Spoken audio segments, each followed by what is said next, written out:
Brilliant. I just have goosebumps all over my body from forehead to shin.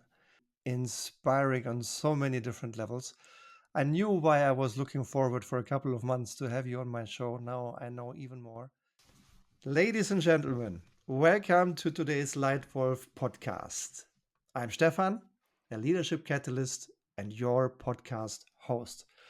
And today I have the huge pleasure to introduce one of the most highly accomplished business authors on this planet. It's my pleasure to introduce Greg McKeown. Greg, welcome to the LEITWOLF podcast. It's great to be with you. Thank you. Greg McKeown and his wife Anna are proud parents of four children. Greg is the author of two New York Times bestsellers: Essentialism, The Disciplined Pursuit of Less. Here is the German version. And Effortless, Make It Easier to Do What Matters Most, which together have sold 3 million copies and have been published in 40 different languages. That alone gives us already a glimpse of the impact, Greg, that you are having. Mm, Greg, you also recently released the Essentialism Planner, mm, a 90-day guide to accomplishing more by doing less. mm. Greg holds a master's degree from Stanford University and conducts doctoral research at the University of Cambridge. Greg, you spoke to hundreds of organizations, including companies like Apple, Amazon, Google, Microsoft, Nike, X, and even the Navy SEALs. Mm. And that's already, I think, a great intro. Let's get into some of the content. Let's start with Essentialism, Greg. Since its publication in 2014, Essentialism has become part of a wider culture. In Japan, there are series of novels, graphic novels, around essentialism. And in Brazil, essentialism even outsold Harry Potter. And having read it, I understand completely. I understand why. But question to you, my first question. When you published Essentialism 11 years ago, Greg, did you ever expect such an extraordinary success? No, it's been such a beautiful ride, really, and humbling in so many ways. I'm not convinced that I've written um, great books, but I think that they have spoken to great needs and pain points in the world, and so I think that that's what it reveals. It reveals something about the zeitgeist, the feeling and culture and circumstance of the world, and just to be part of helping a conversation that, in some ways, has become a movement, is a special and meaningful thing for me. Yeah, absolutely. Do you remember the moment when the core thought leading to essentialism went through your mind? Hmm. I mean, there's so many answers to that question because ideas flow through us in, multi-narrative form. I mean, the origin story that is most associated with the answer to your question was when I received an email from my manager at the time saying, "Look, Friday between 1 and 2 p.m. would be a very bad time for your wife to have a baby because I need you to be at this client meeting." And I'm sure they were joking, but as the early hours of Friday morning, our daughter was born, and was in the hospital with my wife Anna and our old baby. Instead of being focused, I had my phone on, my laptop open. I'm trying to navigate everything, and then, to my shame, I go to the meeting. And even afterwards, I remember my manager saying, "Well, look, the client will respect you for the choice you just made." And the look on their faces didn't really evince that sort of respect. But even if they had, it's clear that I made a fool's bargain. I learned the simplest of lessons from this, which is if you don't prioritize your life, someone else will. And so, this, in a sense, is the origin moment, because what I have learned over time is that I'm not alone, even if that particular story is unique to me. of many other stories that people feel, because so many people feel busy, but not necessarily productive, stretched too thin at work or at home, feeling that their day is hijacked by other people's agenda for them. And I would just say, maybe parenthetically, I think it's in the more than 10 years since Essentialism was published, I think the problem has continued. I would say that the challenge is greater. In fact, I think the challenge has shifted significantly, but we could get into that as we go forward. Yeah, yeah, awesome. Yeah, thank you also very much for sharing this moment Mm, when your wife Anna gave birth. Wow. And I can see how this touched you and how this mm, is a moment that influenced your thinking on it. Thank you very much for sharing this. Yeah. mm. Um, one way I could introduce myself literally is that probably I am one of your strongest salesmen on the planet. Here is how your book, Essentialism, and how you entered my life. Mm, It's been just 3 years ago, I think. And mm, greetings go out here to Barry DeQuan. Barry DeQuan is director of one of the very best international schools in the world, the ISDL in central Switzerland, in mm. Zug. And he Yes, I said, know it. have you heard of Yes, ISDL? yes. It's a it's a strong school. Hmm. I had both my kids there, Mm. Greg, and Congratulations. um, you know, no school, nothing I think is perfect. And I Hmm. kissed goodbye to the concept of perfectionism when I was 17, because in Mm. my thinking, perfection is neither possible because we're human, and it's not desirable either because I want things to continue improving. So Mm. nothing's perfect. Mm. But what I love about this school is that it does not only do well in terms of academic education, in my perception, having had two young men there, it also helps personalities shape and unfold. So the director, Barry, was the one bringing you into my life. And he said, Stefan, Mm. have you heard of essentialism? I said, Barry, no, not yet. You have to hear this quote. Here is Greg McKeown talking to you, Stefan. Quote, you cannot overestimate the unimportance of almost anything. Unquote. Greg, I burst into immediate laughter because I felt detected.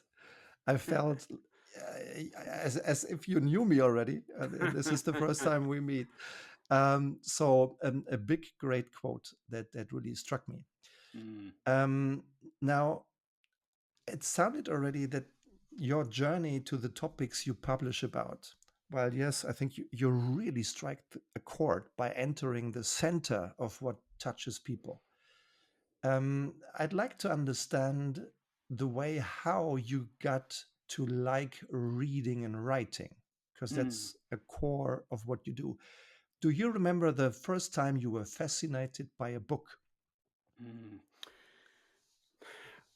I have been really fascinated with ideas and principles since I was very young.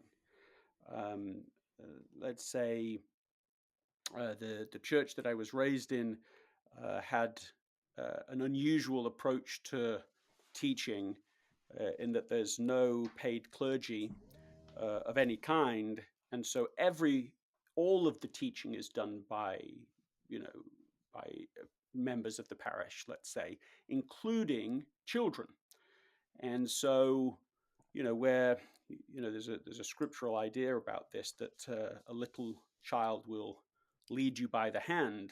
That idea that children can be leaders and children can be teachers is real, and it's honored, and in more than I have seen in any other organization. And so, from a very young age, I was in situations to share, to teach, to listen, to understand.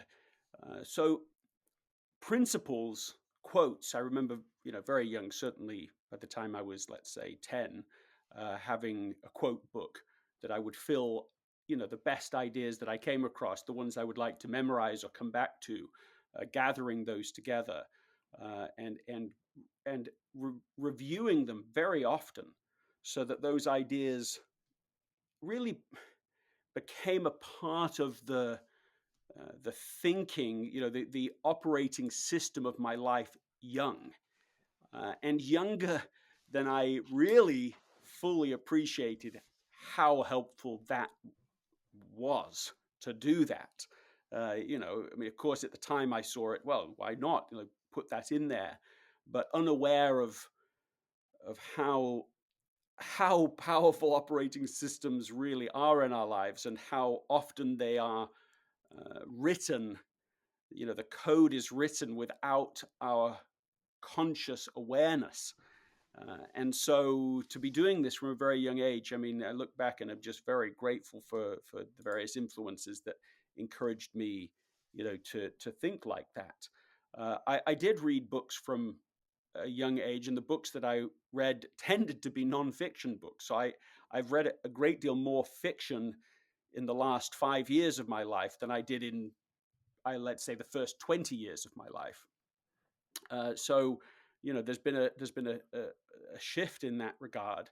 I mean, you're trying to identify like the first book that kind of really sparked something in me, and I'm not sure I can identify that. I mean, Jonathan Livingston Seagull was a book that was read to me many times. It's sort of, depending on who you talk to, that's like either a 1970s, it is a 1970s book, but a kind of new age, a certain kind of vibe to that book.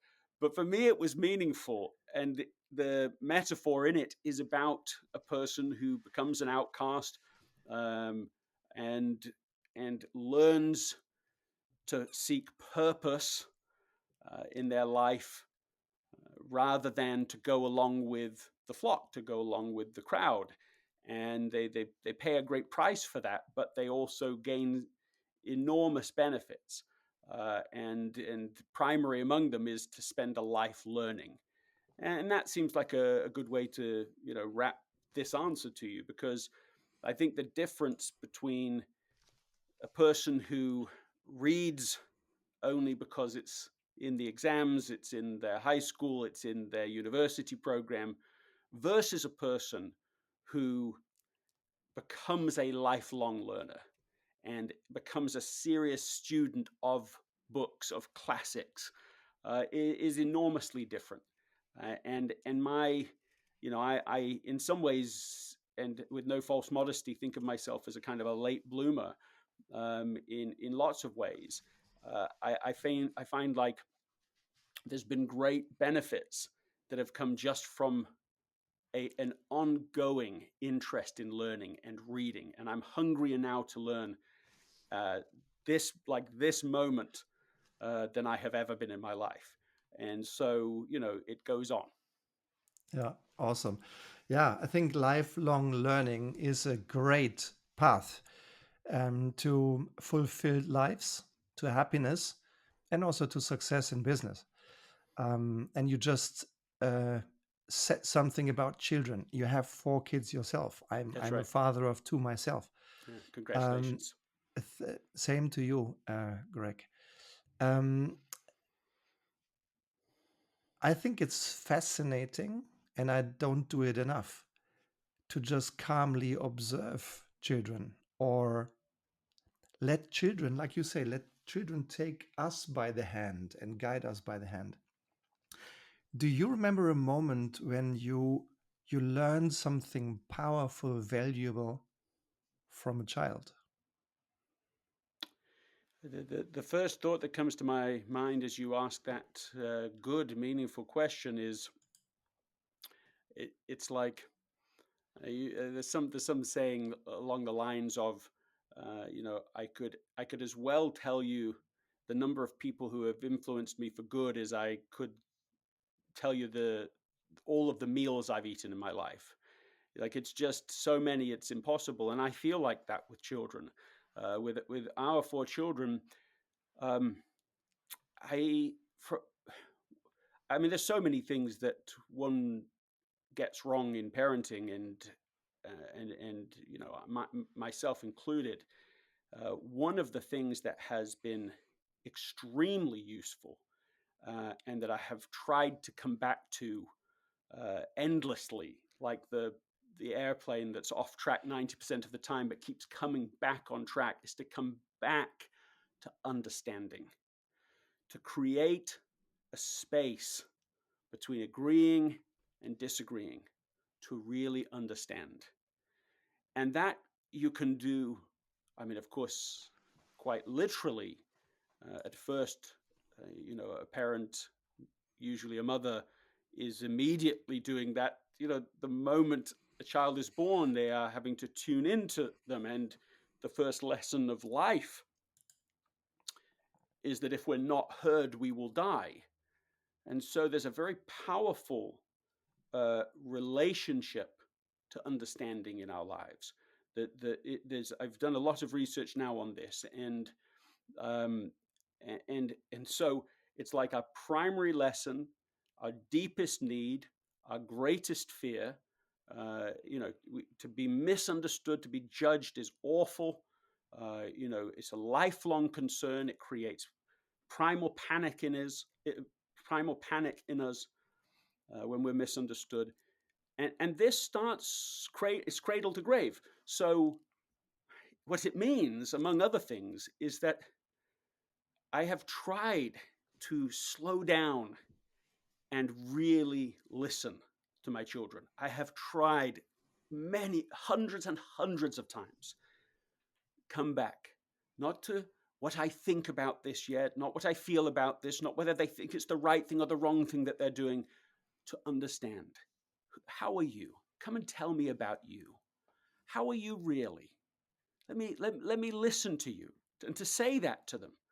I want to understand how you see this, and to start when they're very little, and then to just continue doing that. Because, and this maybe is now a specific answer to your question about one thing I have learned, is that I have learned that very little people, their emotions are as real as mine.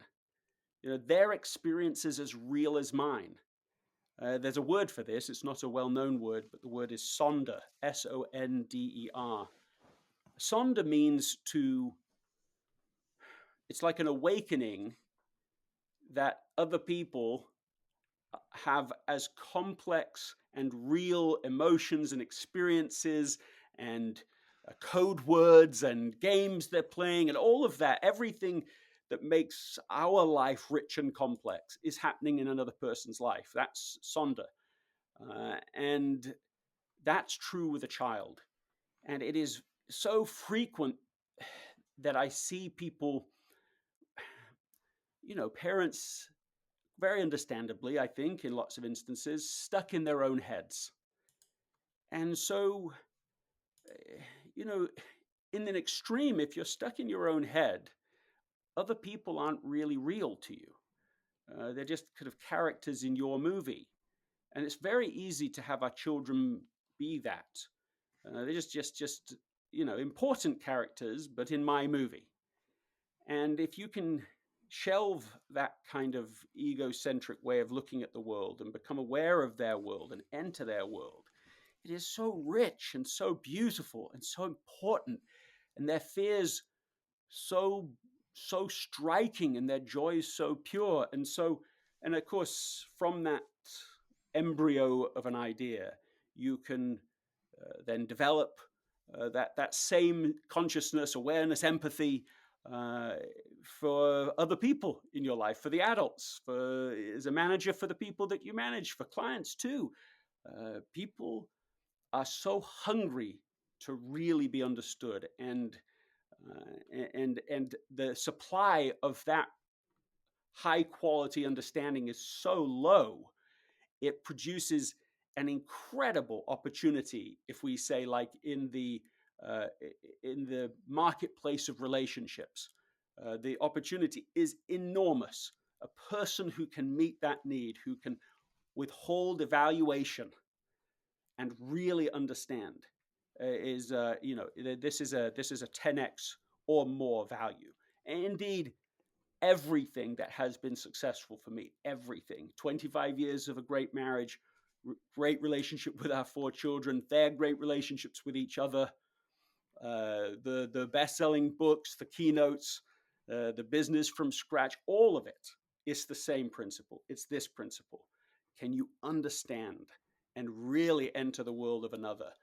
Write with the reader's mind in mind. Speak with the audience's mind in mind. Listen with the child's mind in mind. That is something I've learned Yeah, from listening to massive. children. Yeah, massive.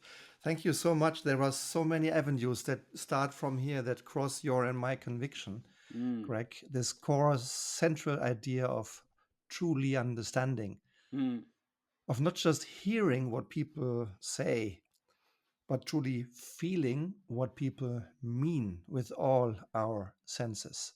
mm, And also, in my experience as someone who is a lifelong learner on leadership, I experienced that communication and leadership are like inseparable twins.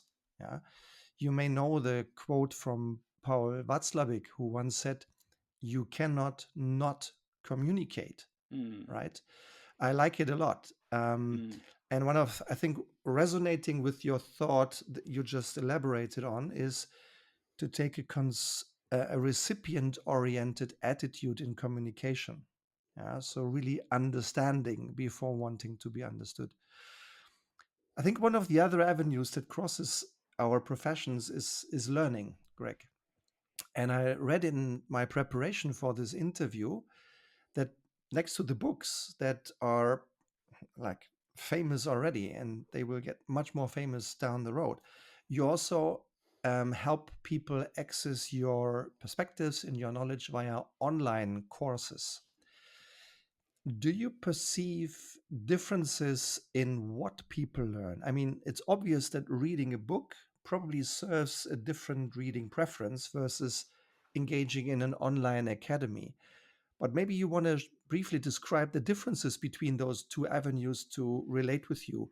What's the difference between learning via reading your books versus via joining your online academy? mm.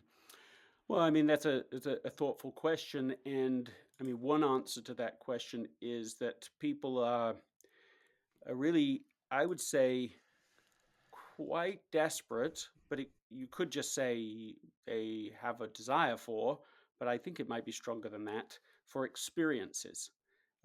And I think that has a lot to do with the the rapid digitization of everything. So if you I mean, if you look at how people spend their time over the last 100 years, and you plot that on a simple chart, and you follow it through every year for 100 years, of course the internet doesn't show up at all until, let's say, about the last maybe 30 years, and then it has been exponential increase. And what has been traded off, because of course we weren't printing any more time, is time with with friends and with family. That's sort of the primary thing that you're eliminating. And so there is this. I had on my podcast Brad Smith, who's the president of Microsoft, and one of the things he said that I think is really well put is that for 100 years, all of the technologies we've created that make it easier for people to connect at distance have come at the cost of connecting with people closest to home. And that's itself well worth pondering. But where I think that develops is that we have an close to infinite supply of of I'm trying to find the right word, of asynchronous uh, video information, and so it leaves people. There is some upsides to those things. I think it's incredible that we can learn almost anything from almost anyone, and often at very low price. Through some of these online avenues, but it also leaves people, because it's kind of a counterfeit for connection. it has upsides, but there's still something that it doesn't give us, that humanness, that right nowedness. Uh, People are hungry for experiences. And so, this is my vision for the Essentialism Academy, is that there's a live class. In fact, there's a series that I've announced, but we haven't actually begun them yet. This next phase, and it's about this deep understanding and deep connection, and why it's so important, why it's such an opportunity, why I think it's such an urgent problem, perhaps the most essential challenge facing humanity, which sounds like sort of outrageously uh, you know uh, what's the word I'm looking for, exaggerated. uh, I don't think it is. The challenge, I think, that's primary now is our growing inability to understand each other. In the United States now, the latest data we have is that 1 in 6 people have stopped talking to a family member or loved one uh, because of polarization. And, Whoa. and that's just and there's data on that supports that basic, that basic level in Europe, in most of the developed world. So if it can be 1 in 6, it can be 1 in 3, it can be 1 in 2, and those I think there's no end to the degree to which we can understand each other, and there's almost no end to the degree to which we can misunderstand each other. So it's a double exponential curve that's at risk. And that's this is I mean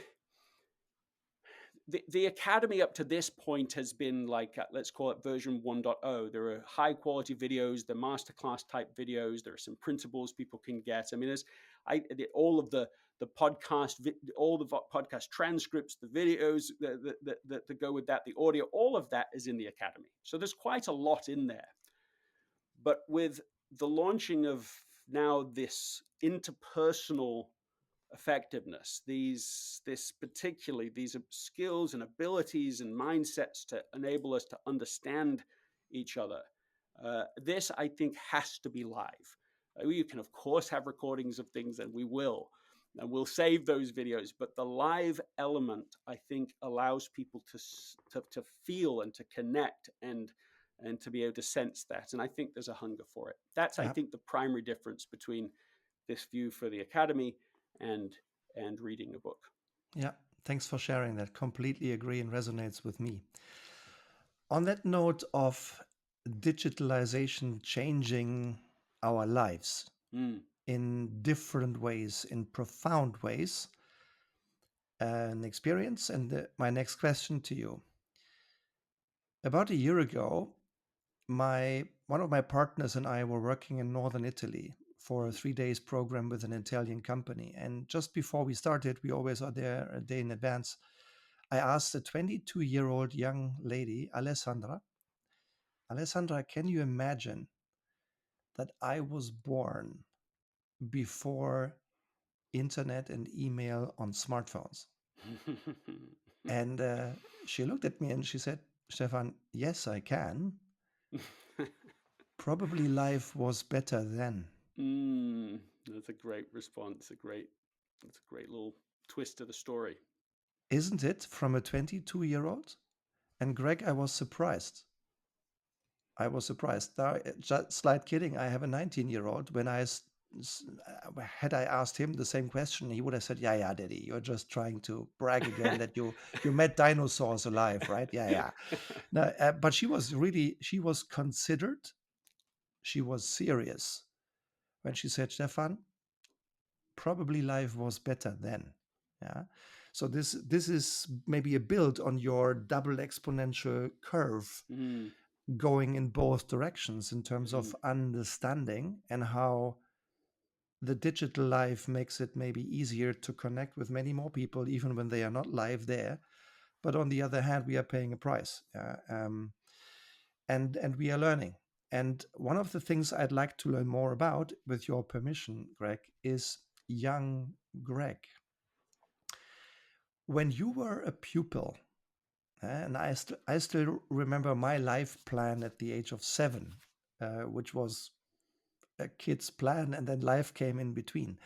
But maybe you want to share with our audience, with the people on the call today, a little bit about the pupil and the student you were when you were younger. Hmm. Well, I wasn't an extraordinary student by any stretch. I would say that one of the things that it is, I mean, we're talking like middle school and high school. Um, One of the things that I struggled with, and I started to also, I went on a mission for 2 years, and then afterwards went to law school for almost a year.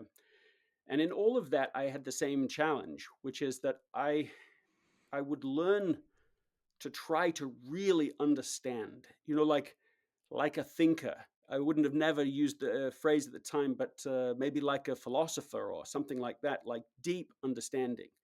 And it's not rewarded. It's not the thing. It's not like it's not how to get A's. And I got pretty good grades in the end still, even at that time. But everything changed in my in my ability to perform in structured learning as soon as I understood this is the simplest of ideas, right? Which is that, okay, look, getting A's is a game, and the game has both a scoreboard and also, here's the the content that it's like just do what the teacher tells you to do.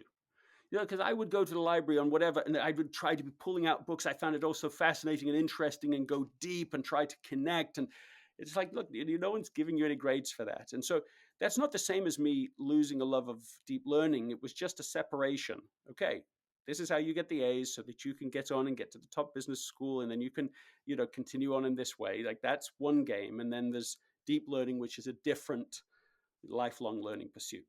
So as a student, I think I was, I was this, in a sense the same as I am now, but I was underprepared for the game I was actually in and how to win at it.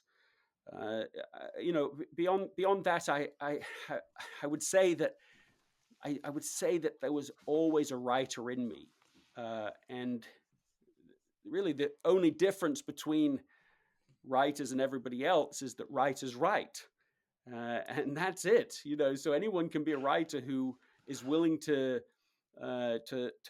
suffer, and I say that in inverted commas, suffer in the same way, which is every day write something. It doesn't have to be good. Nobody said you had to write something good. That's the secret and genius, and maybe the unspoken part about being a writer. The whole advantage of it is that it doesn't have to be good, because tomorrow you can rewrite it, and you can rewrite it 50 times. And there are things I have rewritten 50 times. So it doesn't matter. All you have to do is write. Write something rubbish, write something bad, but do it every day. And that was now another game that I learned. But I think the heart of the writer was always there, but the opportunity came later. Yeah, awesome. I also love your thought that is so empowering and so encouraging, that you don't have to be good at what you write first time around. You can redo it, right? So Really, building, really. yeah. Nobody writes well the first time. Mm, Really. mm. Really, that's really important. I'm saying it to you because you developed all of these ideas, and I'm sure there'll be more to write in the future, and people listening to this or watching this the same. But it's like you just start, and it's rubbish, and then it becomes less rubbish, and the goal is less wrong, less wrong, less wrong, until eventually you go, that's actually kind of interesting. And then eventually, actually, that's good. Oh, that's a great turn of phrase. And you've got one great phrase, and maybe you've written 10 times and to get one great phrase, but now you have it, one gem. And you just have to be willing to keep doing it until eventually you have a chapter's worth of gems, a book's worth of gems. And then you go, yeah, that's something that's worth reading. Then that's one of the great investments somebody could make. For $10 and 10 hours, they can have the best thoughts that a writer has ever had access to for years and years of thinking and working at it. That's an absolute, that might be one of the highest leverage activities a person can invest in. Yeah. Yeah, I love this. It feels very liberating to listen to Mm, you, Greg. In fact, very encouraging good. because for maybe for wrong reasons. I also have a book ready in my mind. I have a script ready, but for maybe the wrong reasons, I never really dared writing it down and getting it out there. And maybe what you've just said gives me energy to go a step further. But building on what you've said, a further next question: Mm. how do you determine whether something you write is now good enough?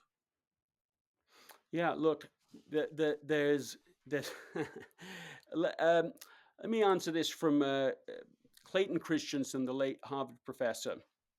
He once told me, look, there's a kind of three stool prong, magic to ideas.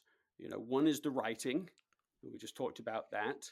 One is the teaching, where you're out there sharing those ideas, and then the other is like the research, where you're actually sort of gathering new data. And he said like you have to be doing all three of them, and it's in the process of those three things that you learn, and your confidence.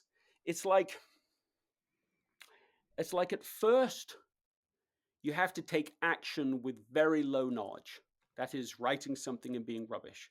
Yeah. And then the same thing with teaching. You have to have a very low risk teaching environment. Something a small group who aren't paying anything, and you're just going to share those thoughts that you've been writing down.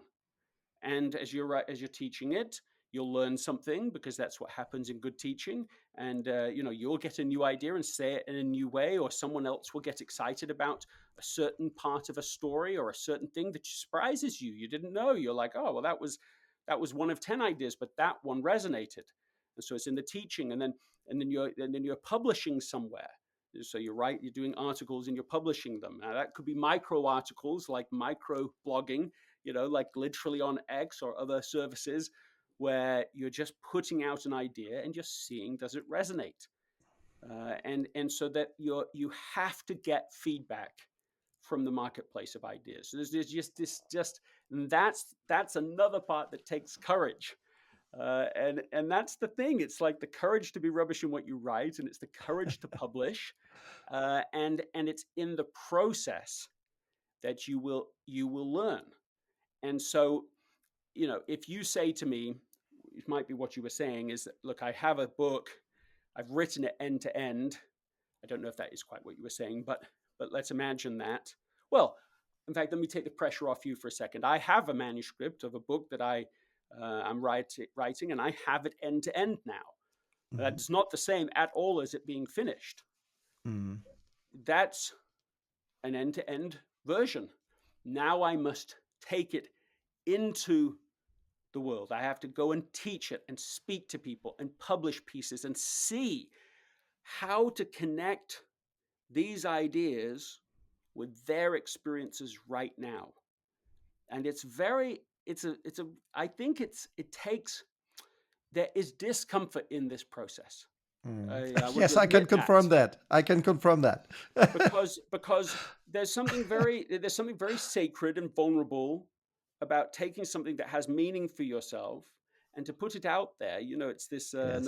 another biblical idea of like putting your pearls before swine. It's like, now I'm not suggesting pearls before swine, but that sensation of this is meaningful, and then offering it, and somebody, yeah, I don't know, that doesn't do anything, and you're like, you know this is so valuable and so precious, and if you would just understand this, it Yeah. would change your life like it has mine. So it's an uncomfortable process, but it's in that process. Now, one should never let one person or even one group define the direction. It shouldn't be like that. But they have an important vote. They have a vote, because they're the ones that are going to say, out of these hundreds, indeed millions of ideas, hundreds of thousands of books that will be published this year alone, every year, Mm. they're the ones that will help you. They will eventually decide which ones rise and which ones don't. In Yeah. fact, there isn't anybody alive who really, in a precise scientific way, understands why the classic books are the classic books, Mm. or why, after those, let's say, 400,000 books that will be published in the US alone this year, uh, why a tiny, tiny fraction of them will outsell everything else, all of the rest of them combined. Yeah. People don't know. Mm. And so when it's, for a publisher, that's fine, because they can say, well, here we'll publish lots and lots of books, and we don't know which one will do better than we expect, but one of them will, or two of them will, and we'll just play that game. But as an author, you can't play like that, because you don't want you don't want it to be that only 1 out of 50 books that you write succeed. So you have to go through that process earlier, Yeah. risk it earlier, risk it small, when it's not so painful, a little sting, but you try it, and they will teach you, and you keep Yeah. going. Awesome. Yeah. Thank you, Greg. Two more crossroads between communication and leadership that I've just discovered while listening to you. Mm, The first one is about learning, like fail fast, learn fast, advance fast. mm, But the other one, and maybe even more profound one, is when you described how you find out whether something you want to publish is starting to get really good. And that's resonance. yes. Yeah. Resonance from a reader, resonance from someone engaging with your thoughts. Yes. The similarity I see to leadership, which is my area where I spend my professional life, is impact, right?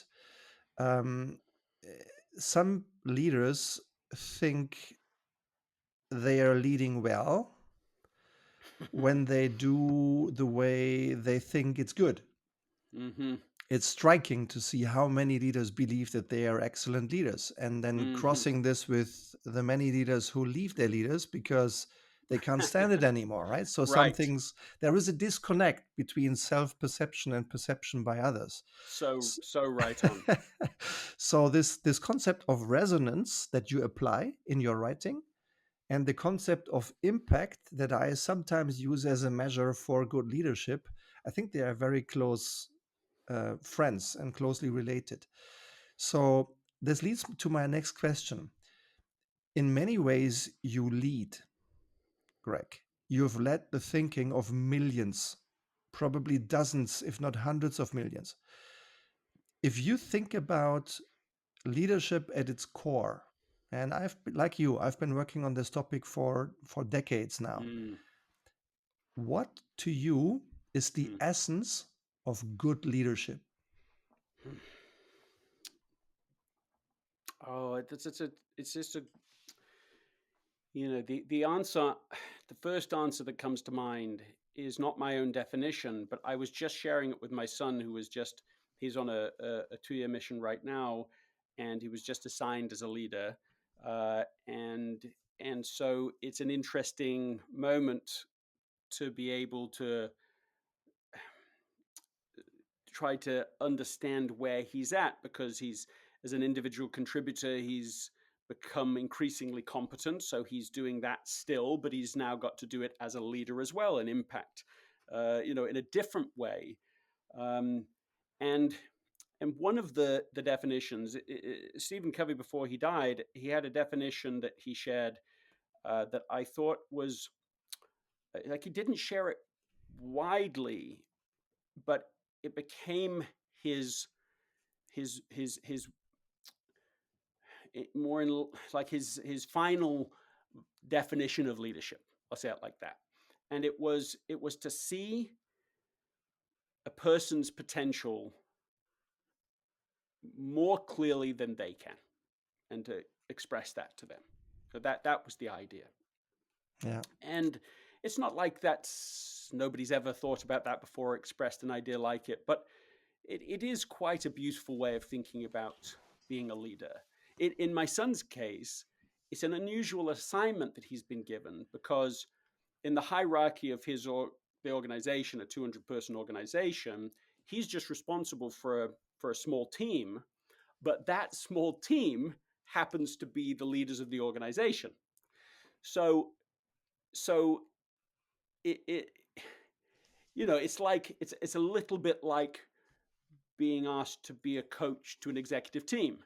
You're just responsible for a small team, but that team is responsible for a lot of people. So, and they're senior to him too. So it's like you're leading a group that's actually senior to you. So what does leadership look like? And it was a meaningful conversation to try and unravel that together, and to just remember how each of those people are people. Yes, the titles and the responsibilities, but they're just people, and they have their own vulnerabilities and their own sense of insecurity and uncertainty about the future, like all of us do. And so to be able to at least seek to have insight into their potential and to affirm that, and to just, you know, not tell someone immediately what they're getting wrong, but to see what they're getting right, and even the things that are their weaknesses, to try to imagine with them how those weaknesses, not that they could be eradicated, the weaknesses, but that those weaknesses could be grown into versions of their weakness that are strengths. That's a different thing than saying eradicate weakness and get strengths. And it's a different thing to say take a weakness and make it a strength. It is to say the thing you think is a weakness might have a 2.0 version or a 3.0 version that is really valuable. And so that to me is part of what it means to see the potential in someone that they maybe don't see in themselves. That's a definition that I think, well, has been on my mind recently. Yeah, thanks for sharing. That resonates a lot with me. Mm. It just reminds me of a person. I have had 16 different leaders during my corporate career. It resonates with one of them, and I would go through fire for him. He knows. And what you just described is one of the many things he has done to make me say this, because a couple of times he made me feel like, wow, he believes in my potential more than I do myself. So I think this is a very strong thought to define leadership, Greg. Thank you. Can you tell me more about him for just a moment? What you responded to my thoughts about leadership by saying, "Oh yes, that makes me think of him." But if I hadn't framed it like that, if it wasn't response to a question, and I was just asking you kind of out of the blue, of these 16 people that you had as managers, as leaders for you, who was the most positive impact? This would be the leader, I assume. You're right. And Okay. I think looking back, first of all, I was blessed because in those 16, in 3 different companies, I was blessed in having many, many really good ones and a Mm, few outstanding ones. mm, And the things that this gentleman did to make me say this now, and I've mm, said it hundreds of times without him in the room, is mm. first, he earned my trust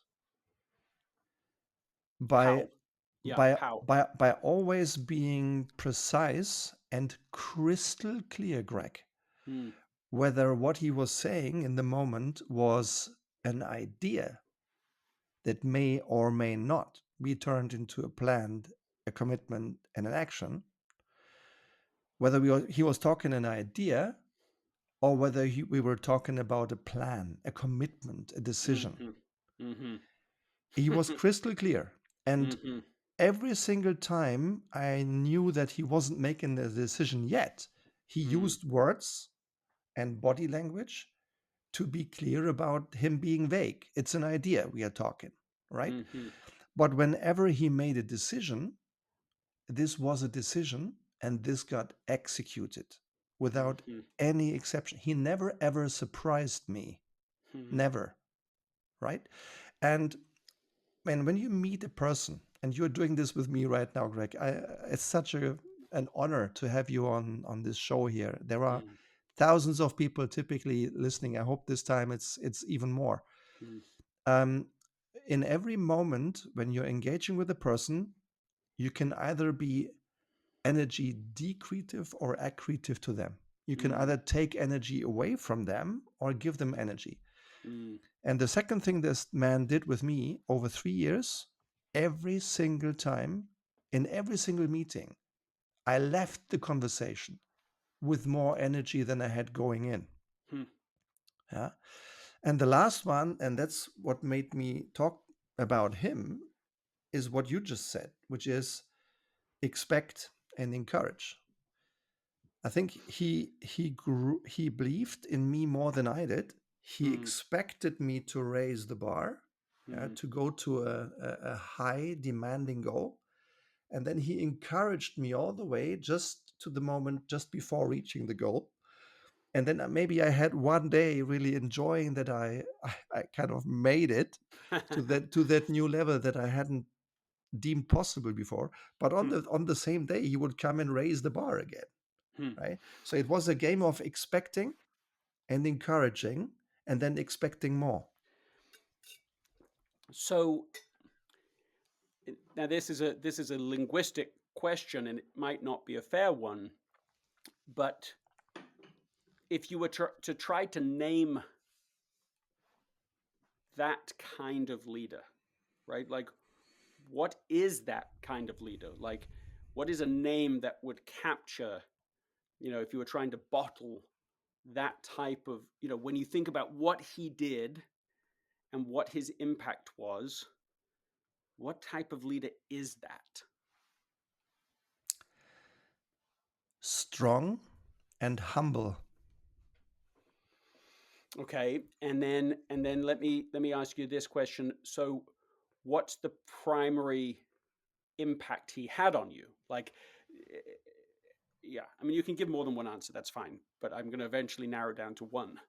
Like the thing that he, when you look back, you go, oh, I grew. Was that the thing? That was growth period, or was it that it felt inspired, or was it like what was the primary impact he had on you?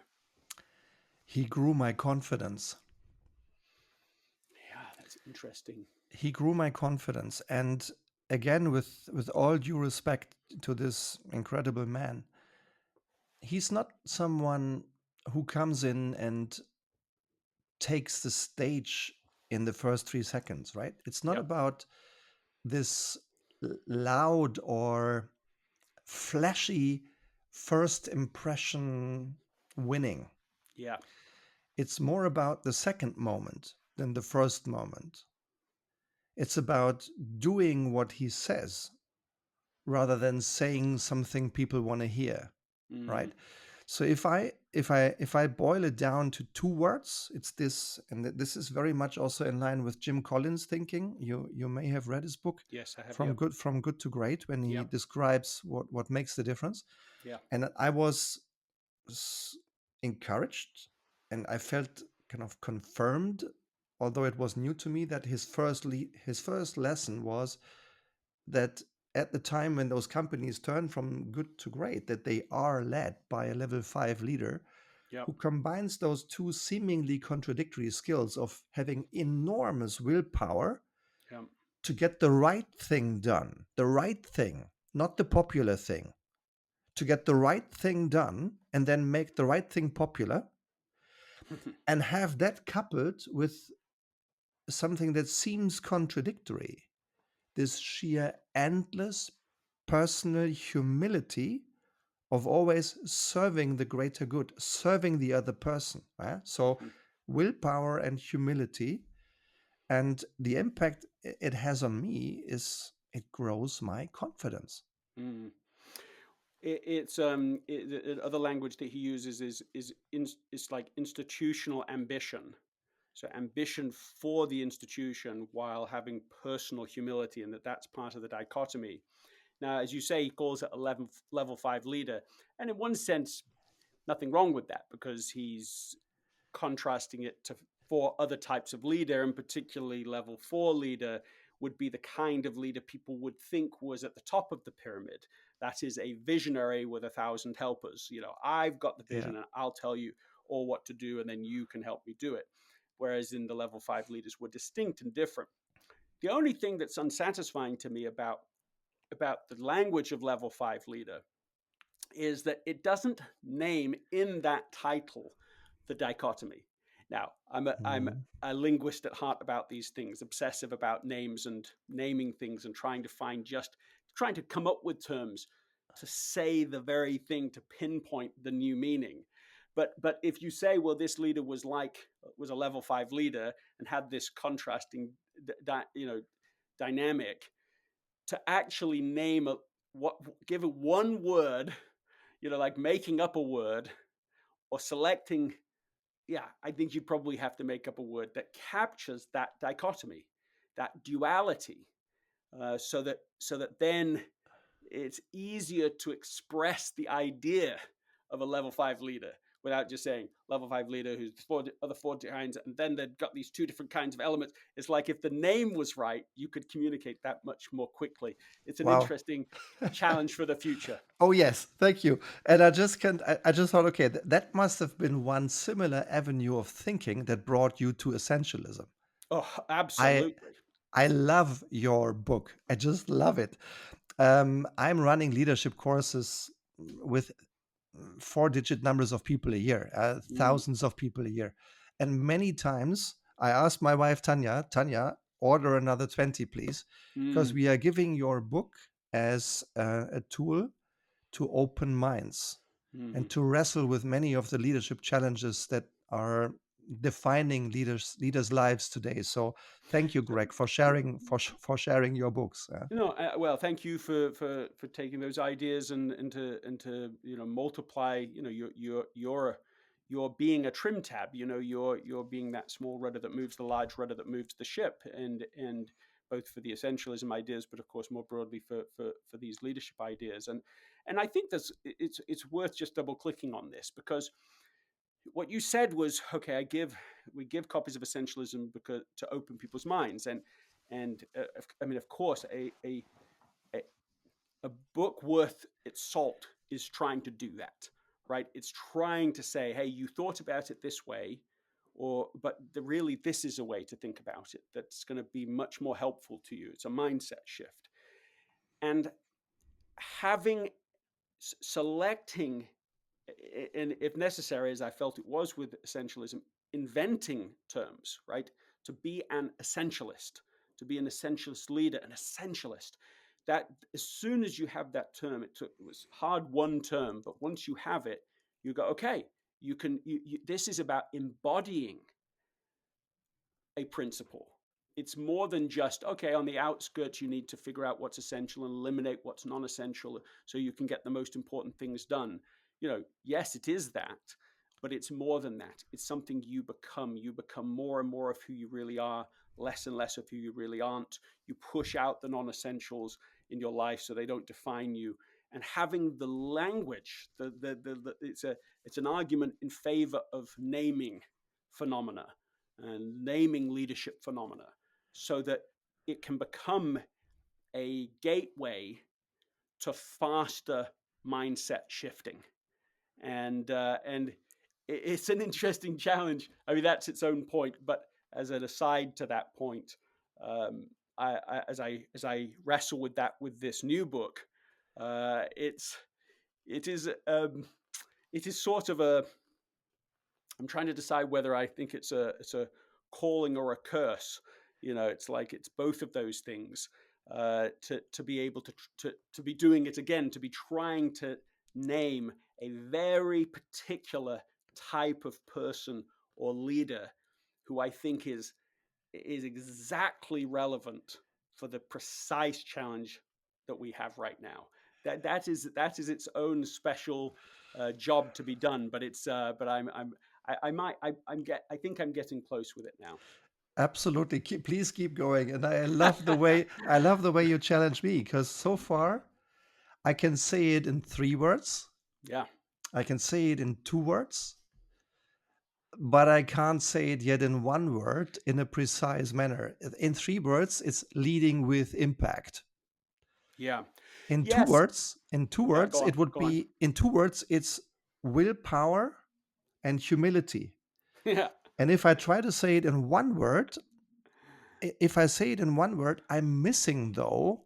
I know. I'm missing I the understand. dichotomy. It's unleashing, but it's that I'm missing the dichotomy. So Yes. essentialism nails it so well. It's amazing. Well, but this is the job to be done, and this is why you don't have to. This is, I mean, the okay. Let's just riff one more second on writing. The gift of writing is that you are storing value for the future. Writing and money have that in common. Mhm. The primary reason you need money is not as a means of exchange. Yes, that is helpful, but it's the primary value of money is that it is, and this is a friend of mine, Andre, professor at Cambridge, that has taught me this. But the primary value of money is a medium of exchange in the future. It's that you allows you to do something later, and that's a great invention. You can store the value for a future you want to create. And in a similar way, writing is the same. You are creating value and insight for the future. And so when you write, okay, first it's 3 words, then it's 2 words, and you're writing that down. And then you're writing, well, why is that a struggle? I can't seem to get these 2 words to go together. Why can't I? Because we think of these ideas as two opposite ideas. Okay, so that means, in our language, we have thought about them as being separate. But self evidently, they are not separate, right? Like self-evidently, they are not always separate because you are describing a leader who embodies both. So even though our language thinks of them as not just different, but really different, you're saying there are such people that embody both, and it allows them to be far more effective than they would be if they were only one or the other. So it means we can come up with a term, either find one that already exists or come up with a term that names that combination. Yeah. And it will be a great value to what you're doing to be able to identify that. You don't need the term yet. You can keep on writing, but you can keep playing with the term many, many times. Give your best thinking to your future self and come back to it then and create it then.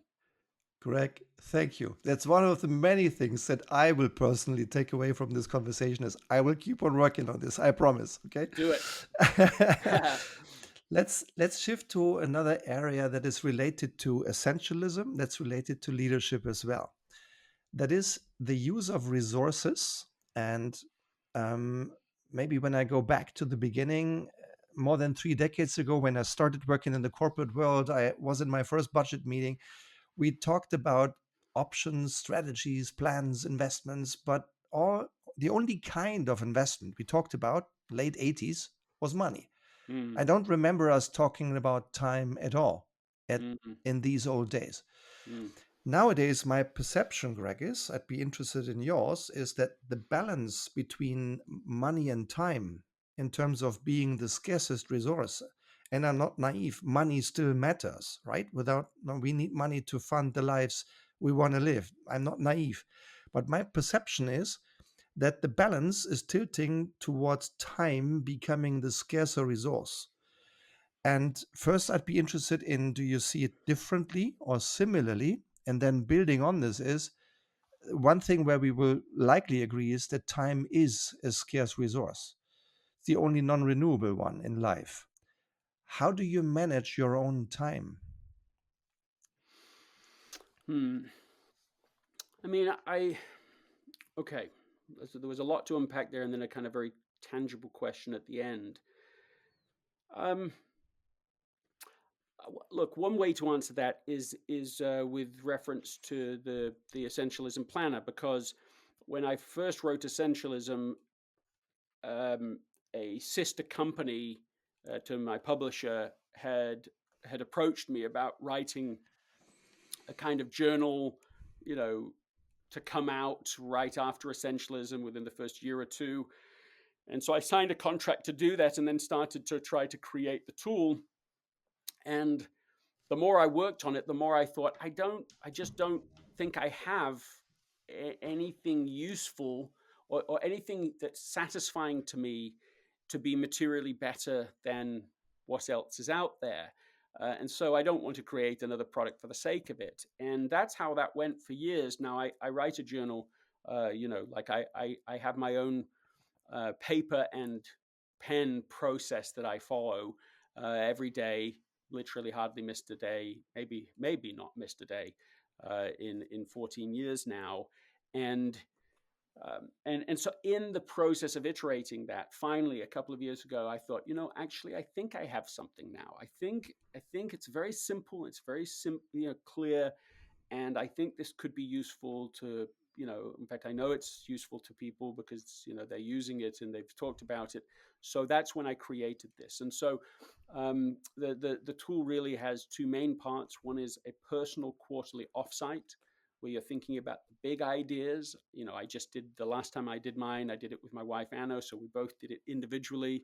We literally used the planner that's now available to everyone, the exact process, which has three big questions. What is essential that I'm underinvesting in? What's non-essential that I'm overinvesting in? And how can I make it as effortless to accomplish those things that matter most? Those are the three questions.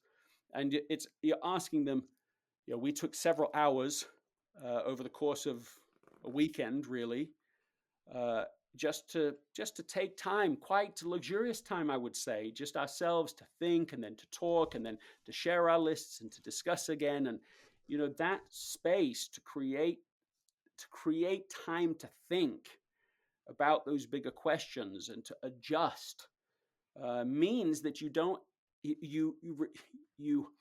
lower the probability that you will be significantly off course in your life. We're always off course, but how quickly do you align? And if even once a quarter, a person can create space to get clear about those questions, to discuss it with somebody else, to make decisions together around it, then you are, no more than 90 days from being able to organize yourself to come back on track. Now, the daily process, I think, is really simple, and my life experience changes when I do it versus when I don't. And it's got a very simple structure, three questions: what, so what, now what. So every day you begin with what's going on, and it's just a download of all of the noise. And then number two, so what? Why does it matter? What does this mean? All of this noise, what does it mean? Does it mean I need to get more organized? Does it mean I need to say no to things? Does it mean I need to hire more help? Does it mean that I need to create space to execute? What does it mean? What's the news today? And then the now what has a very specific structure, and that is the 1, 2, 3 method. So you're identifying every day what's the number one priority, singular, the priority project for the day. What are two things that are essential but also urgent, so they're pressing upon us? And then three is three maintenance items. That is the laundry of our life. It doesn't really press upon us normally. It just sort of has to be done. But if you don't do it, it makes the future a lot harder. So the maintenance items are to make execution more easy to your future self.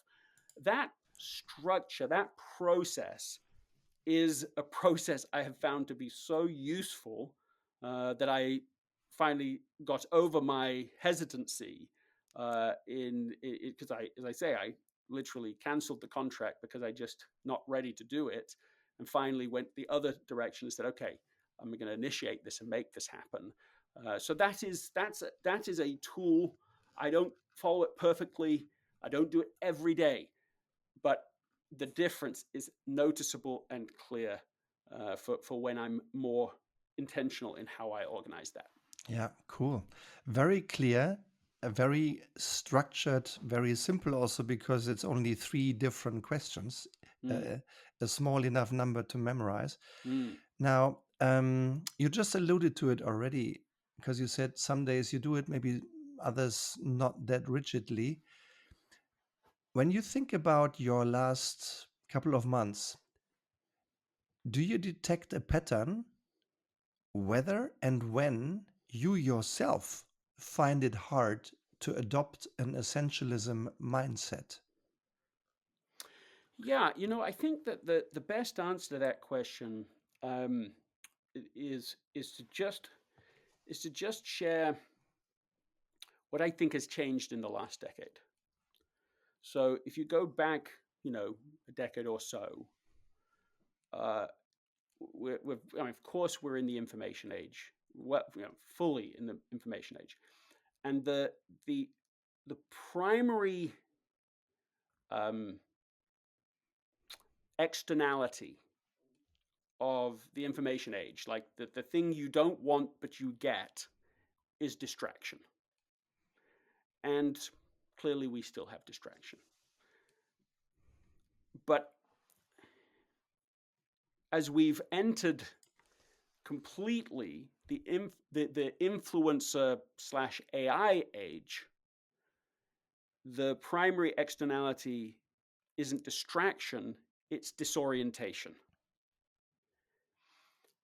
And that's a big shift. That's not that's a sea change type of experience change. And I ask audiences this now all the time. You know, who feels today just buried in noise? And everybody agrees. Now, that's interesting, that word noise, because it comes from the Latin word nausea. So that idea, when we say noise, it's not just, we're describing seasickness. So the sea change that we have encountered leaves us feeling literally kind of seasick, nauseous. What is happening? Where am I? Am I upside down? What's happened in the last 10 minutes, the last day? What's the new trend? It's moving so fast. It's so hard to get a sense of where we are. And so whatever response, like if you have a stimulus, if you say, so distraction is the problem, and then you have a response to it, maybe you say essentialism is the response to it, let's say. And you go, okay, well, that's equal to it. And so now we can have success again. The challenge is significant, but we have a response that's robust enough. But then if it shifts from distraction to disorientation, it's like, no, that's different, because distraction, almost by definition, is like, what matters, what's essential, but you're being pulled off course by something else that's either just easier in the moment, or more glamorous, or more closer in your pocket, or it's acting upon you, but you're being pulled off course. Disorientation is, you don't really know what the course even is. You don't know where you are, it's a much more fragmented state. And so what's the new response? What do we need now? Now, we've got just a little more to unpack there, because why are we disoriented? I mean, you can say it's the state of change, just the pace of change. And I think AI speaks to that, because, we all remember, it's been a couple of years now, but we remember that moment when we first used GPT and we're just like, oh my goodness, like the world is now different. Literally, this is it. The world will never go back. It's one of those absolute literal, sort of not literal, but sea change moments. So that's symbolic of something. But it's more even than that, because when people feel disoriented, they want to escape. They escape to what social media has become. And what social media has become is this extremely polarized place.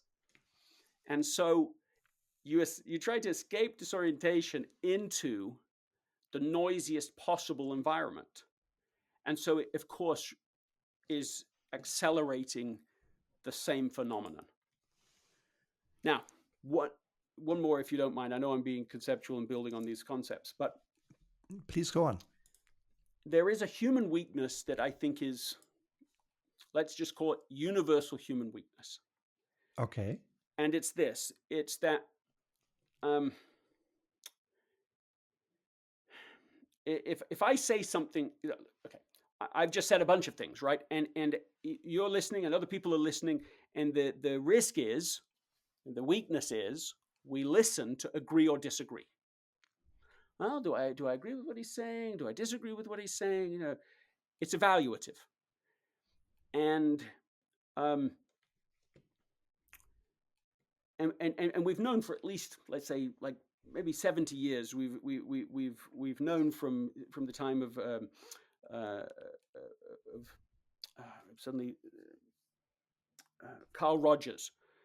From his research, he was a most important psychotherapist of the 20th century. At the time, became a real household name, particularly in the U.S. But now is very people hardly know him. Outside of the therapeutic processes, so it's just not somebody people talk about or is quoted a lot. But he utterly transformed the whole of psychotherapy, because prior to him, it's Freud and all of this. Now, Mm-hmm. he identified, he clearly observed and identified this human weakness.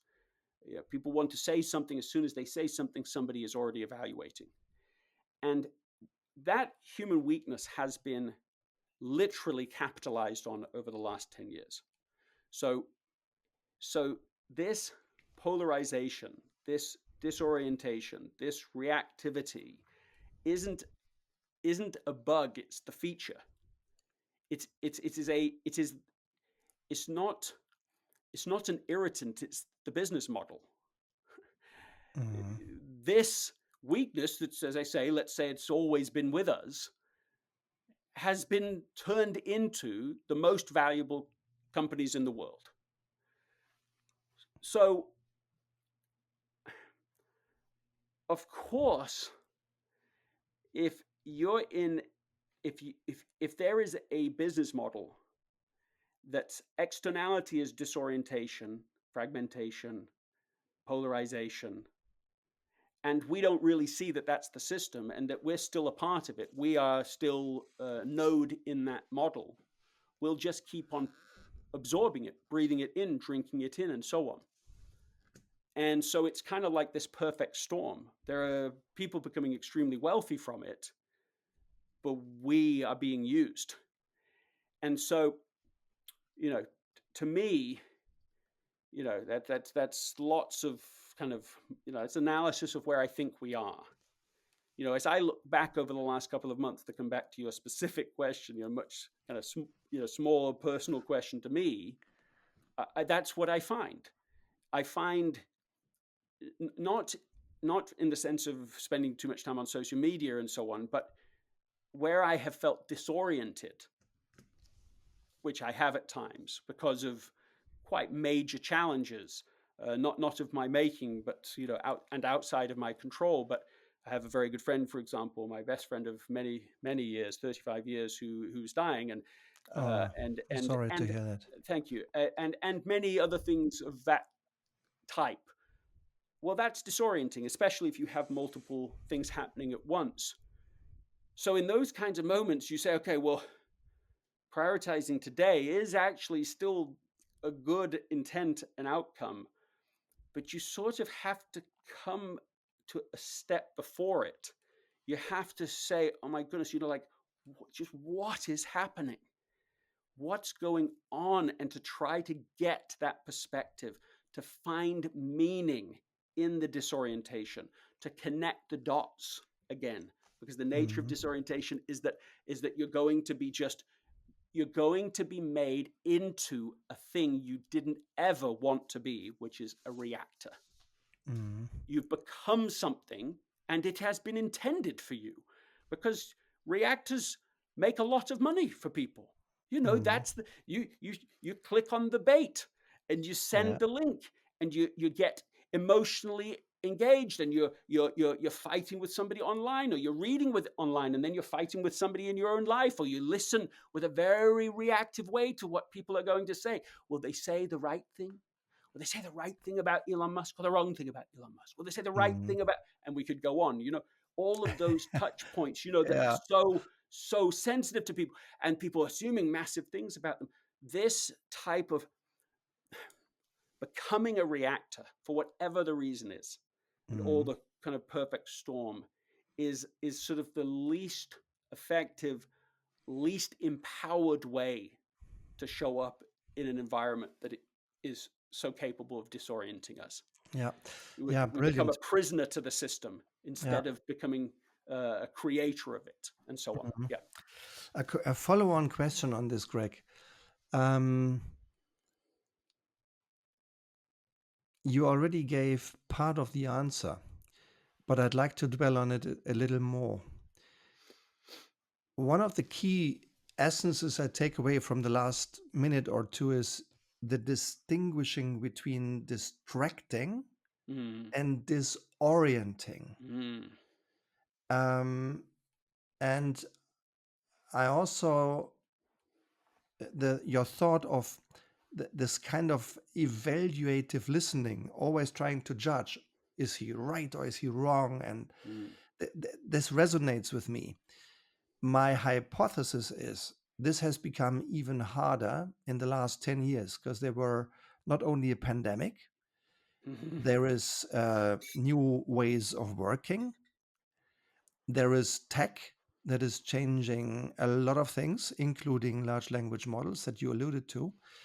The question that Barry, thank you, Barry, shared, and I would like to share with you is, has your approach to essentialism and how you use it changed in those 10 years, or is it still basically the same?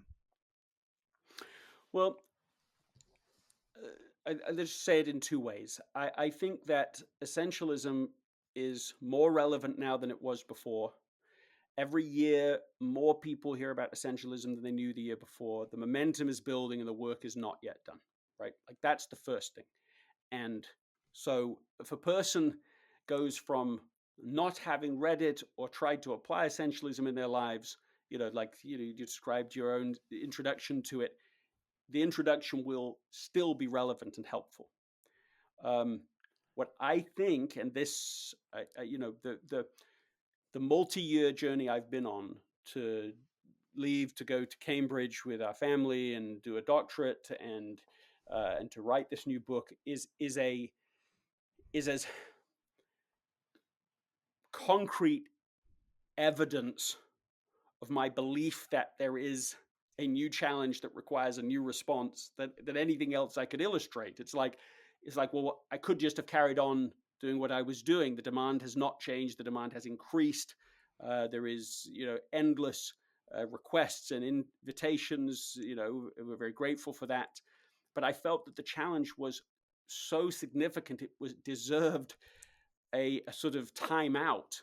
Let me try to understand. Let me see the big picture. Let me see what we might need to do now. Let me see and to name the kind of person and leader who has this power of relevancy right now in the world. And so yes, I think the answer is that my thinking has evolved, and so I still think essentialism is highly relevant for distraction. I still want to live my own life based upon what is essential. It's just that in order to do that in this environment, I need to be able to think at a higher level, operate at a better level. It's a little like the quote ascribed to. Uh, um, Come back to me in a second. Um, it's ascribed to Einstein, that the problems we have will not be solved at the same level of thinking we were at when we created the problems. Now, he didn't say those words, but he did write a letter to the United Nations with the spirit of those words. And actually, the actual words he used, maybe I'll just actually look them up, because I really think that they are, beautiful in their own right. Let me see if I can find them. Yeah, I just quickly have a drink.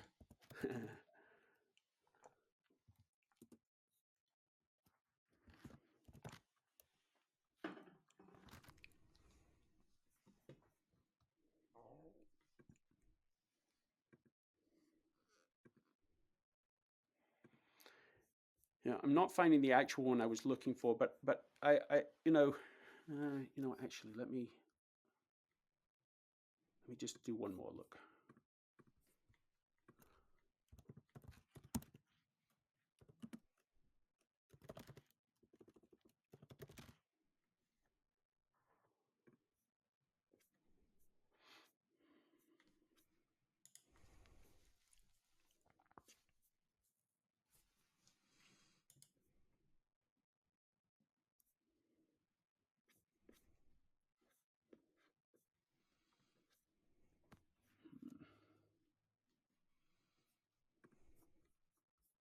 Well, we might just have to do with a different with a. Well, I already shared that, so hold on. We're going to do one more attempt at this, and if I Go can't ahead. find it, we'll have it.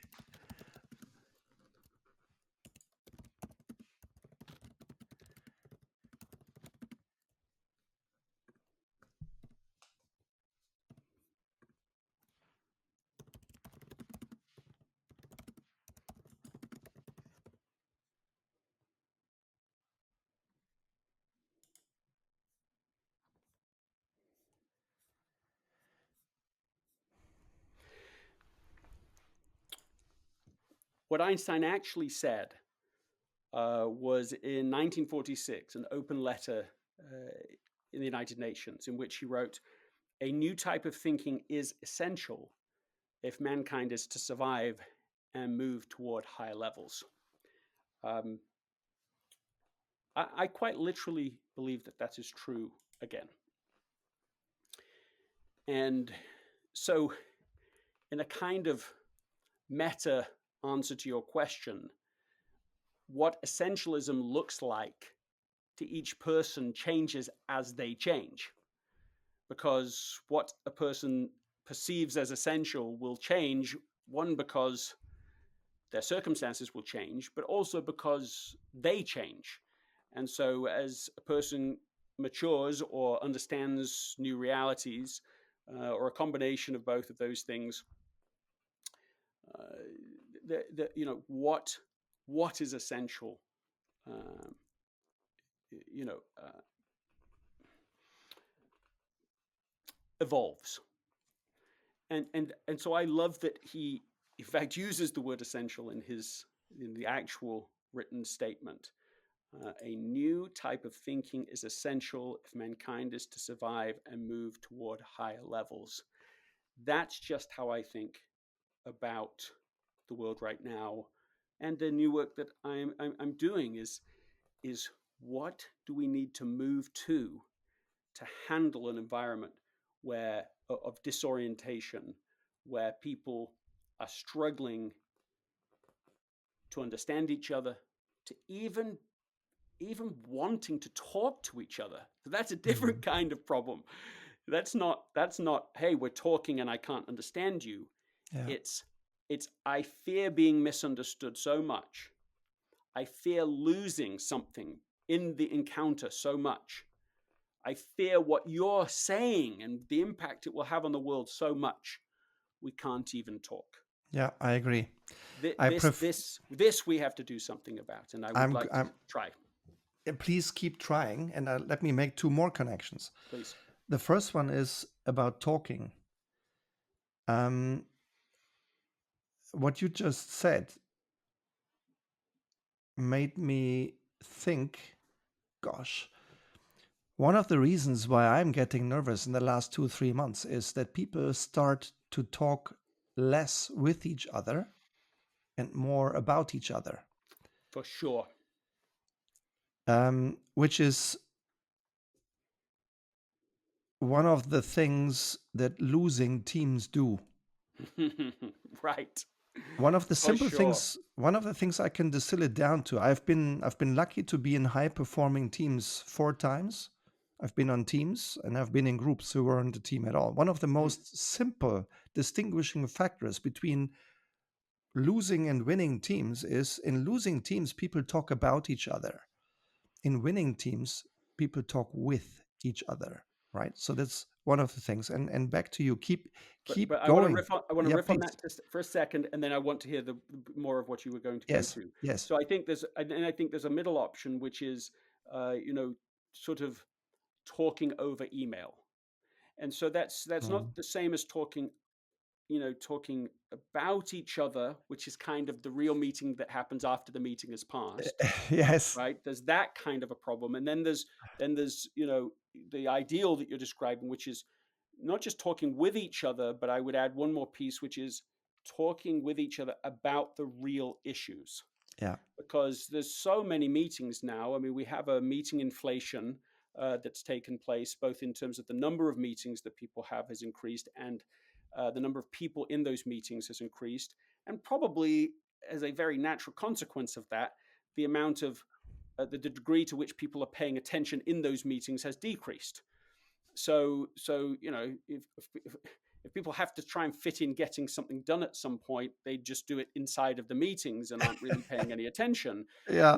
And so you have this situation where, yeah, you're together, but you're not talking about the real issues. In fact, I was just on LinkedIn and put this post out there, and they, like, okay, what's the biggest challenge with meetings? And one of the options was not talking about the real issue, and 50% of the 2,000 people that responded were saying, like, that's the top issue. That was the number one issue. Is that, yes, so you meet, but you don't talk about the real issues. Yeah. And then I think that sort of, as I say, middle option is like talk. You talk, but it's over email. So of course you don't get to the real issues because it's not safe enough to get to the real issues there, and so too much context is lost and so on. But with those additional, just the nuances, please continue. Yeah. Um, I would like to make another reference to another field of life that probably every member of our audience today is aware of. Um, I just had the honor of working with him for a couple of months in launching the very first iPhone into the world outside the United States. I wasn't close. It wasn't a daily exercise, but it was over a couple of months very intense to decide what pricing strategy to use to launch iPhone number one outside the US. Mm, And I once had the pleasure to spend a day with Steve Jobs live in a room in Berlin in 2007, just before this groundbreaking innovation was launched. Don't know whether you ever had the chance to work with Steve or to see him, to exchange with him, but here is the connection. Um, I have never met anyone in my life who had two um, often opposite strengths united in one person. mm, So, when I was a young guy, I was a marketing director, marketing leader. I spent time in advertising.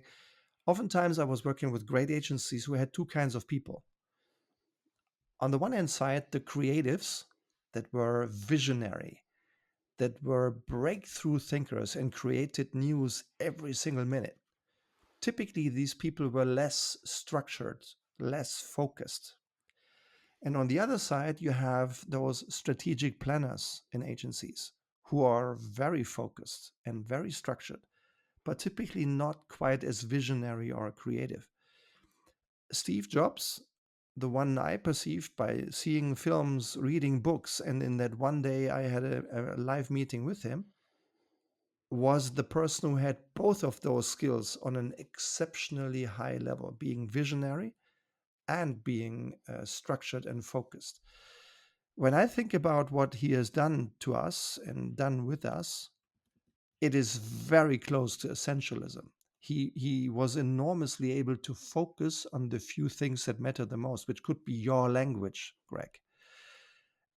So my question is, have you ever had the chance? Or if not, what would Steve Jobs have said about essentialism? yeah. So Steve came and did his commencement at Stanford uh, right before I was a student there. And so it was a very particular kind of time in his journey. He was back at Apple by that point, but only really just.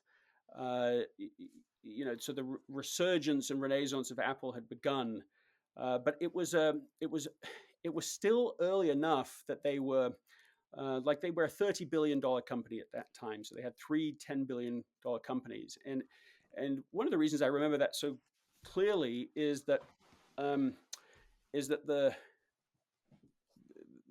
financial executive team at Apple, so led by Tim Cook, had an evening where they invited Stanford Business School students to attend because they wanted to try and hire people into Apple. And why that stands out to me is because for about an hour, I was the only person that turned up. And it was a bit, Really? yeah, it was really awkward. Amazing. Yeah, no, it Yeah. was awkward because they were all there, and I just felt embarrassed. I didn't want to be the representative of the business school and to to feel that they would be feeling they were wasting their time. But a few others did turn up eventually. But they gave their whole presentation and their vision, and that's not a startup, right? A $30 billion company is Mm. of course not a startup, but it's still nowhere close to the footprint of the organization today. Yeah. And this is also still that was still pre-iPhone. So I've gone on to work with Apple University and with executives at Apple, for over many years. There's a lot that one could try to unpack from it, but I think the thing I want to unpack the most is that Steve evolved, and that really matters to me because, in answer to your question, was he an essentialist? And the answer is, from my point of view, very clearly yes. But it's a nice example of what we were talking about before. As somebody matures, somebody grows, what's essential to them is different, and how they operate is different, and how they lead is different. And it's a good example of where the media chooses a narrative from some previous incarnation of a person and just keeps on looking at them through that narrative, through that lens, even when it doesn't really fit anymore. So in the early days, he's very focused and also clearly capable of being extremely belligerent towards people, and really in pure impatience to do something great and to build something amazing, is willing to sacrifice almost just anyone around him because of that vision, because of his commitment to that.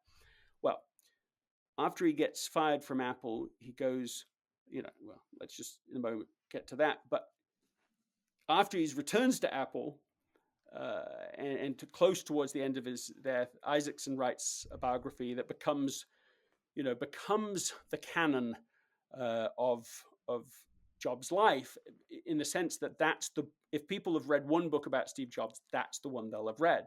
And I'm not saying it's a badly written book at all. However, the people that know him best don't love it. And the reason they don't love it is because they felt that it was not nuanced in the growth story of Steve and how different he became. And that's just an error that's so easy for media to make, and it made for easy headlines and more, the clickbait that we've been talking towards in some ways. A book that captures it much better, and that the people closest to Steve actually participated directly in, is a book called Becoming Steve Jobs, which covers the 10 years he's gone. Actually, Mm. most people don't even remember that he was gone for a whole decade, right? You don't remember the absence of somebody all the time. And so, yes, okay, he's doing all this stuff at Apple, and then other headlines, and then, oh, he's back at Apple. It's like you don't notice. A decade goes by. What does he do for a decade? He's over at Pixar, where he learns by participating what it looks like to have high quality, amazing debate-driven decisions, really dealing with the issues under the table, really getting clear, pinpointing what matters, unlocking the things that are keeping people stuck, figuring out how to go forward in the simplest, best possible way, executing together as a team. By the second change is he gets married and has a family.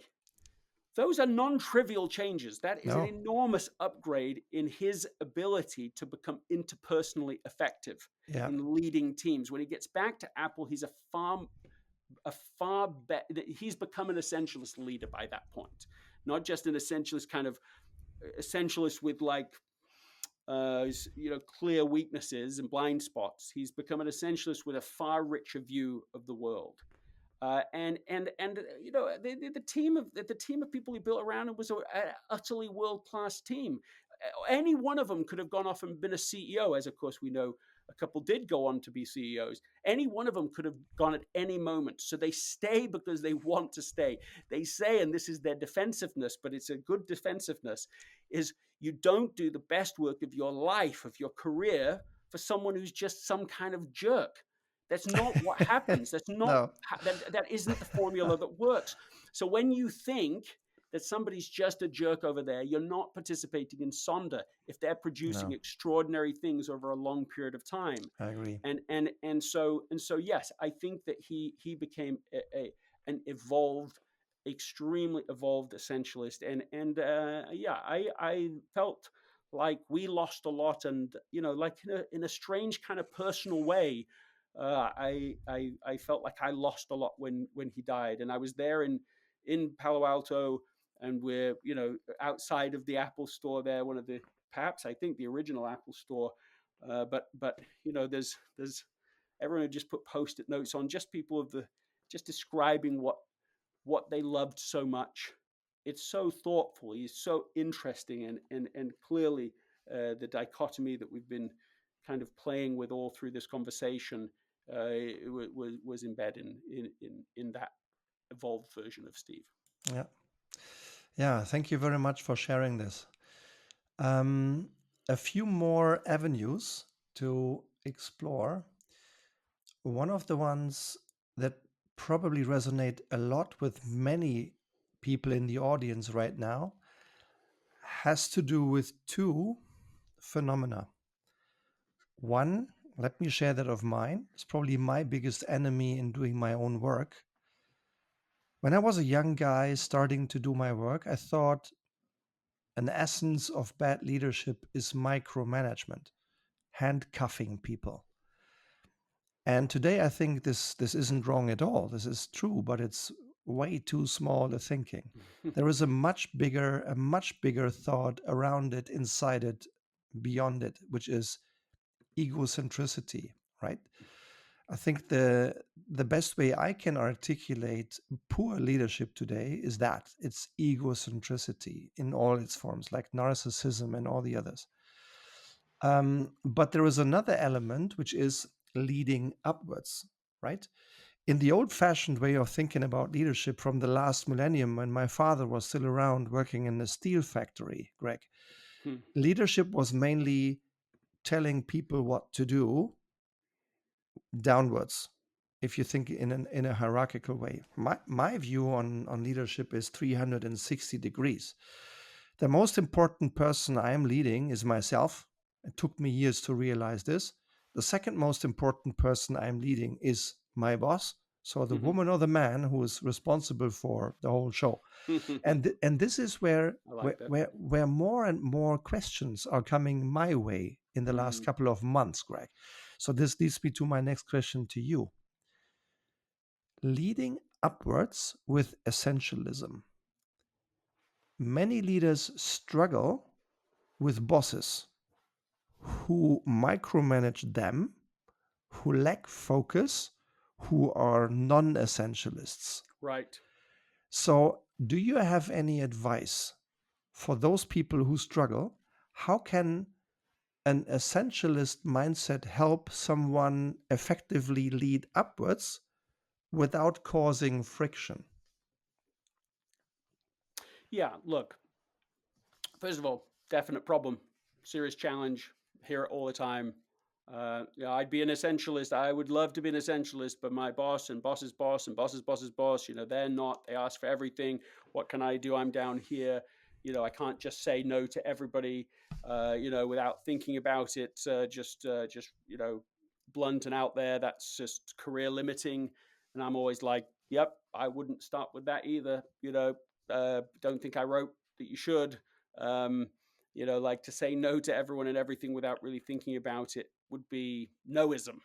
Mm. That's a different book. I wrote Essentialism. So the question might be posed like this. It's how can you figure out what is most essential uh, for your boss and for not just directly their opinion, but like what are they dealing with? What's their reality? And um, so that you can shift from being an order taker to a trusted advisor. So we've just riffed on Steve Jobs. Sometimes, despite the fact I just spent a reasonable amount of time on that, sometimes I think it's overdone, or at least there was a period of time that he's just quoted everything. Oh yes, Steve Jobs, and this is how you have to lead, and it felt a little overdone. And and then in my research, I came across a story of someone who said no to Steve and lived to tell the tale, and got paid $100,000 to do it. And I think this is illustrative of of how an essentialist might influence up.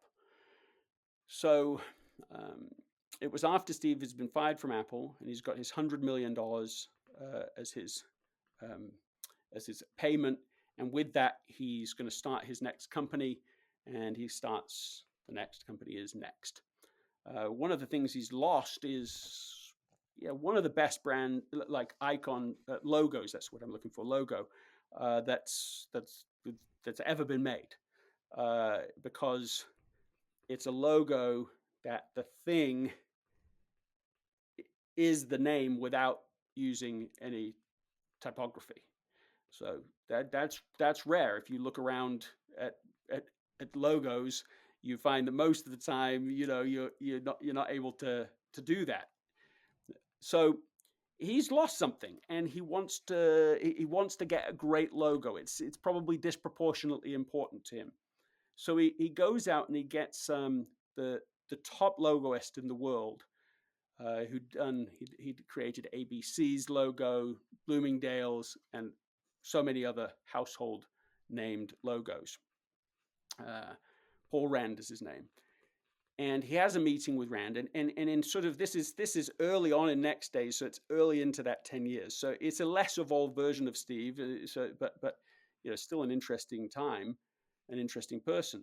Well, he meets with Rand and he says, look, this is how it's going to be. I want this great logo. I want you to bring me like 10 different ideas, and I'm going to tell you which ones I hate, which ones I love, and so on, right? Like he starts describing how the engagement is going to work.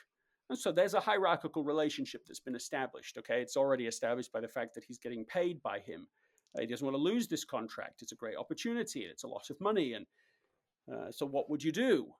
And what he said, he did say no. He said, look, no. He said, I am going to solve your problem for you. And then you're going to pay me. That's how it's going to be. Now, maybe there's a little more to those words, but that's the way that Steve tells the story. He said that Paul Rand brought him a jewel of a logo, one, and it was the complete solution. He said it was an absolute jewel. And then he adds this, which I think is important. He said Paul Rand was the ultimate professional, because he thought through what was important, essential, valuable to me more deeply than I had. Wow. And that's the insight. That's how you apply essentialism up. You don't, like, even applying essentialism just in your own life isn't the same as an egotistical essentialism. It doesn't have to be. It could, if that's the maturity somebody's at. But essentialism, even to apply to self, is what really matters. You're trying to understand what really is the answer, the truth about what really is important in the world, not just what you happen to be thinking right now. Yeah. And that's what that proactive approach of really understanding Steve's actual dilemma, his actual challenges, the message he's really trying to communicate, the vision of the logo, and solving the actual deep need is what was just enormously valuable. Yeah. And that's an example of essentialism managing up. Awesome. A great example. Thank you so much for sharing it, Greg. Really an inspiring, mind-opening way to think about it. So I love it. Thank you. A few more before Why, we, why yeah, don't we say, why don't we get to your, like, give me two more. two more. Um, there is one which is essentialism ever wrong?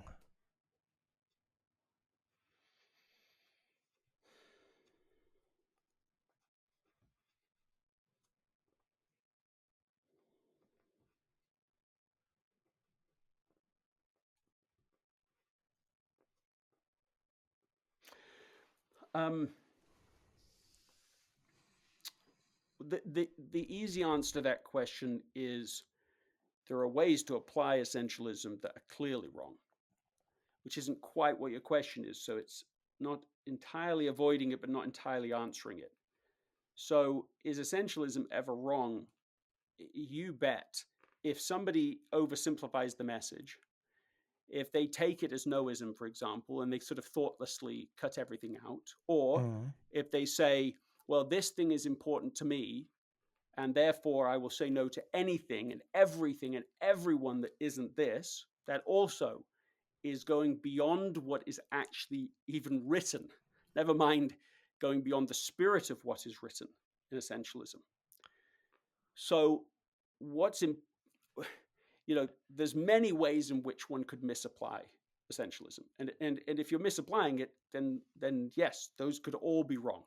mm, Being too strained in one's sense of focus. And now this is written explicitly in essentialism, this concern and a solution to it. But if people sort of take just the jargon of essentialism, turn it into jargon, that means they don't understand what it really means. They're just bandying the idea about. Then they could think of focus as a noun. That is a thing you have, the focus. This is the goal. But focus is also a verb, to focus, to keep focusing. And essentialism combines both. You must try to figure out what is essential so you know what you're pursuing, but it's also, and it's embedded in both title and subtitle so as not to be misunderstood, it is an ism, an ongoing aspiration, living, way of thinking. And then in the subtitle, a disciplined pursuit. It's not finished. That's it. We've figured out the essential thing. Imagine if our eyes woke up this morning, we woke up and our eyes took a single picture, and that was the last time they focused the whole day.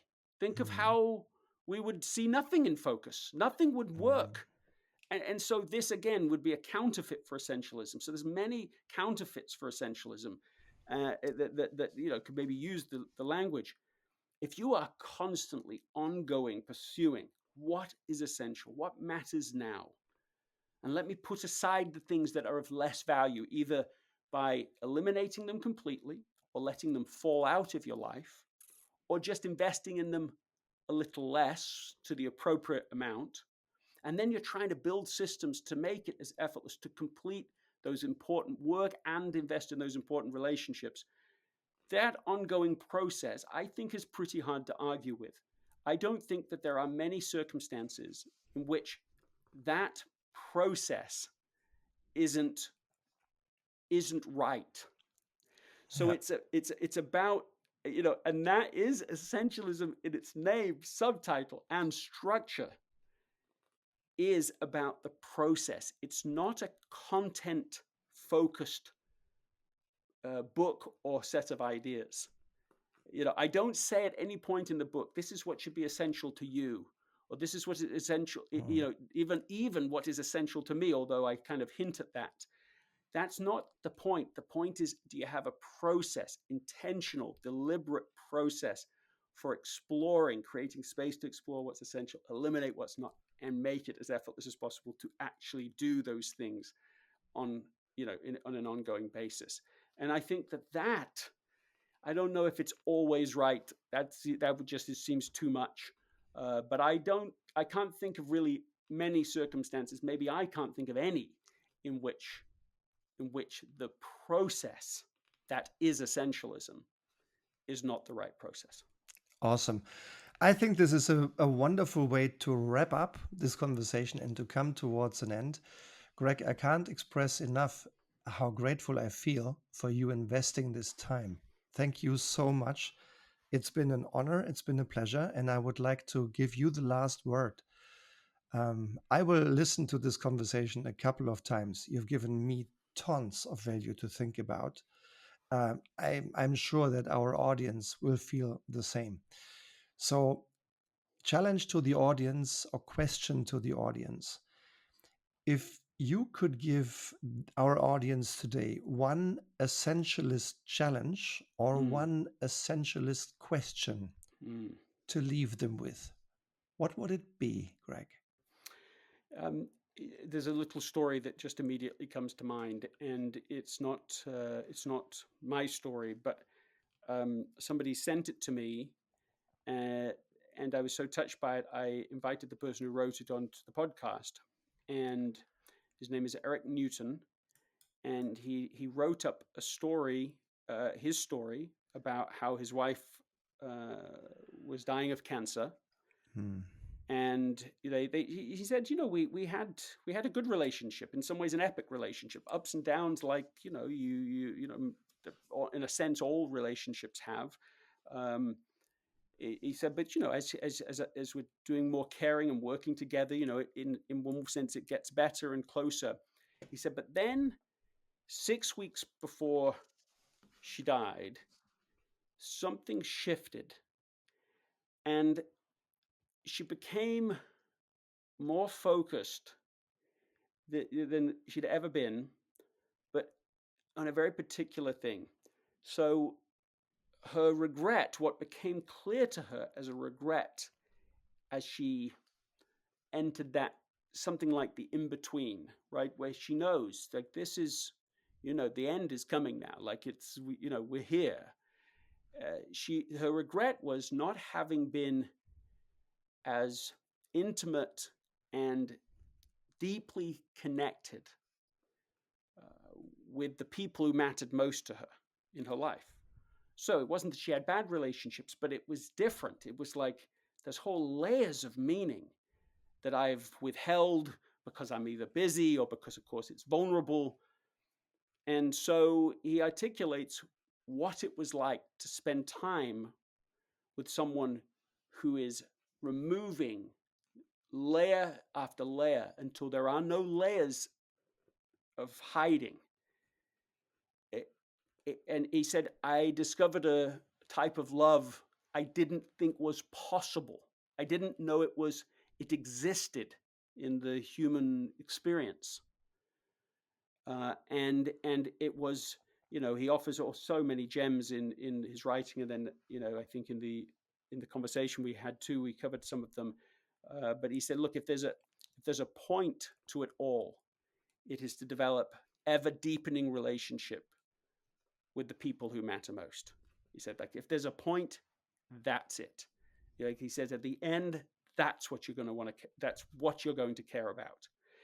And that is it's a very touching story in my mind.